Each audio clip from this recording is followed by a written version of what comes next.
how we went from $40,000 to $5 million in real estate and where it all started. So we came to Australia in year 2000 with our family from Karachi, Pakistan, and that's where we were born. And we were in high school and we came to Australia, and it was a dream come true. It was a dream come true, but life was extremely difficult, and we didn't have the resources that some of our peers had, and they had their family homes. And they had their family homes, and we were just renting, and life was difficult. It was survival mode basically, and we saw a lot of our family friends buying their family homes, and their kids had all the comfort that we really desired for ourselves, but we didn't have. And all we could do was really put our heads down and focus on high school and then university. And it's because that education is all we had, and we had to make the most of the opportunity we had been given to be living in this lucky country. Seize every opportunity, basically. That was our goal. Any opportunity that came our way, we were going to take. So after high school, I went and studied IT at UTS. And during that time, during my degree, I worked for IBM Australia on a work integrated learning scholarship because experience was the goal. Yeah, and I went to Sydney University and I did Bachelor of Commerce majoring in accounting because numbers was my thing. I loved numbers and maths in school, so that's the part that I selected. Yep. And then when I finished my degree, I went and worked for Macquarie Bank, and I had a choice between IBM and Macquarie, but I just like high pressure environments, and I like exciting environments, and that's where I ended up. And and I went and joined PricewaterhouseCoopers as a graduate accountant, and then went on to do my chartered accounting diploma and became a chartered accountant. So during that time, just watching how the corporate world operates and having the desire for security and stability still stayed there. I did forget, and we did forget our goal for a little while, but then we did realize, we had to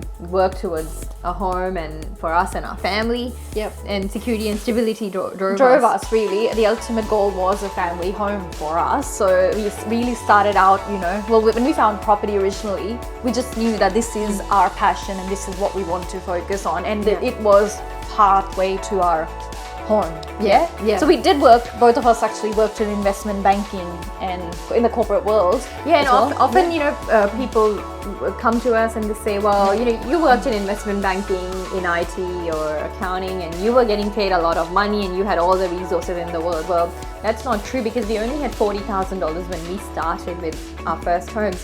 And what we say to people is really, you need a goal. You need a drive and desire to make something happen. You need clarity as well. Clarity.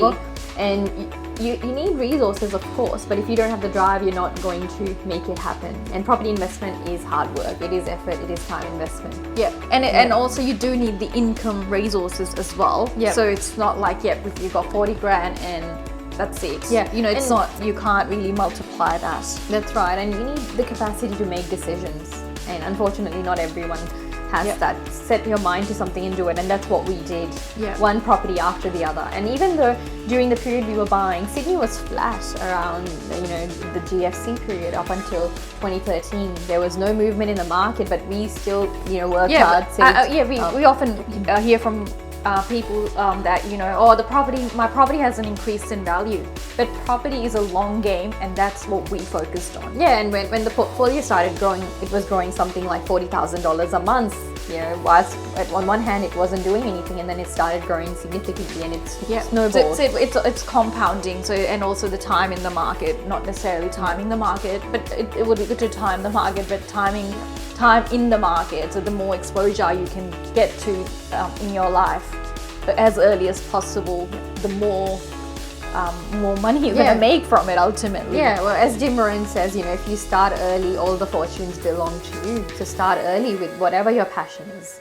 It doesn't have to be property, but whatever it is. Whatever resources you have, and we know from our own journey, it will lead you to having that security, that stability, and the freedom, so you can focus on what you actually love doing. And live a life of options and live on your own terms, basically. So, I hope you found this interesting, and we look forward to speaking with you soon.